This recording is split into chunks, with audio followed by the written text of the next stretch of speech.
We are here in the EU Startup Summit, and I have three questions to some of the business owners and startup entrepreneurs. That's my first question is, what's your biggest challenge as an entrepreneur or a business? Biggest challenge, I would say, to maybe decide on which type of the projects we should not be engaged with. We are a service company, so essentially you want to help every startup, but in the end, some of them perhaps not, maybe are not in our field, and rejecting them, I think this is the biggest obstacle, I would say. So I think the biggest challenge nowadays is to adapt to a very changing market due to the green transition and the digital transition. So we're trying to keep our courses and our company updated to these trends. Biggest challenge is how to scale your business internationally. Like we are from Eastern Europe, and that's one of the challenges we are trying to overcome with our center, and how to connect the startup not just with investors but also with international customers. I think time, because in our field as well. I mean, creative agency needs a bit of research and time to create something for a brand, and also help that brand grow. It needs a bit of time, and some people don't even realize that they're rushing a lot. Our biggest challenge right now is to grow not only in Spain, but to grow all over Europe and Latin. That is where the challenge is.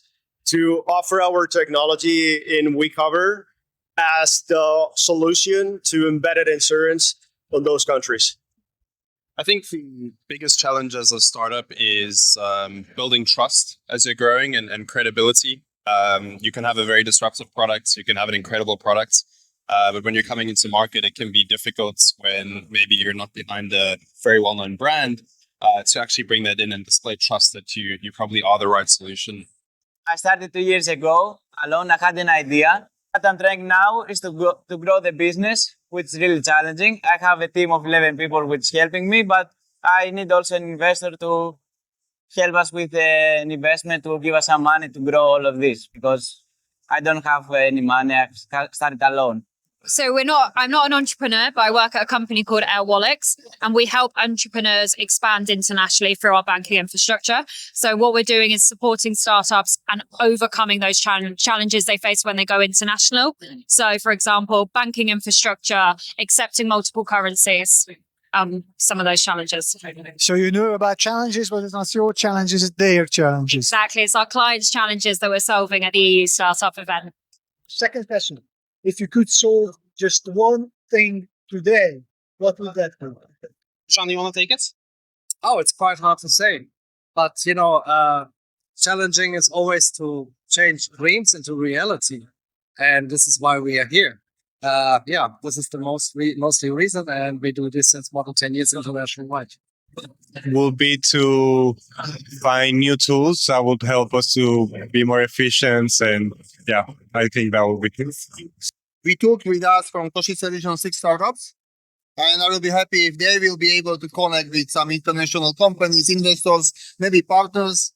I think nowadays, especially young people, don't have many opportunities, and they're like trying to follow the mistakes of their ancestors, and I think we need to fix that. I think we need to give them opportunities. We need to help them pursue their dreams. If they want to be entrepreneurs, help them.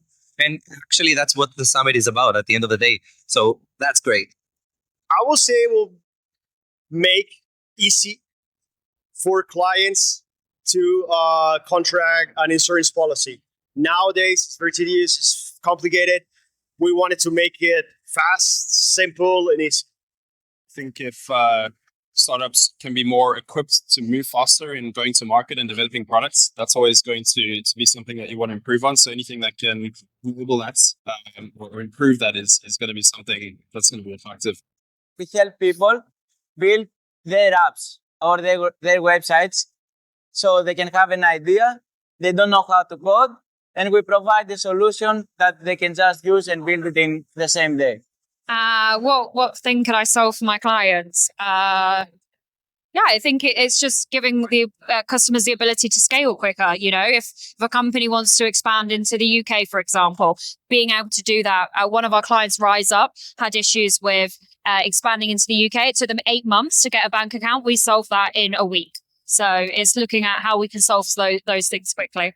Okay, and my third question, what's that one thing if you wish someone had told you before you started your own business? Do your research, do your homework, and then we can talk. Yeah, definitely. Definitely. I think it's gonna be very cliche, but patience, because every good thing takes time to build. So just know that things don't come one day to another. You just need to work, and you will see the results in a few years, maybe. Let's say test, and before anything, test as much as possible, and then start to invest a lot of money. Start with small things. So sometimes we are starting with big ideas. We really believe to this. We don't listen to the feedback. So if someone will tell me like this, what's working small 15 years ago, maybe that could be like different story. Everything will be fine, because when I first started, we were kind of nervous and the unknown, the fear of unknown, but everything is going to be fine. I mean, trust the process. That's in patience. Yeah, I wish somebody told me that everything is going to be fine. I think that I would have loved to know that even if you fail, it doesn't matter. You just stand up one more time that you failed to before. So I'm not the founder, Okay. but did join a startup at an early stage. And one thing I probably wish I knew is how much working for a startup lives with you. It's not a 9-to-5 job. It's something that goes into the nighttime. It goes into the weekends. But if I look back, I wouldn't want it any other way. But definitely an adaptation. In general, it goes too hard and you're gonna make a lot of mistakes and you're gonna fail a lot. That I didn't expect that in the beginning, because you see most of the times the successful startups and not the startups that fail. So it's usually something that you expect that you're gonna also succeed, but usually you fail. Well, I didn't start the business, unfortunately, but we started 10 years ago in Australia. And I'm sure the 4 founders would be able to answer this question, not me.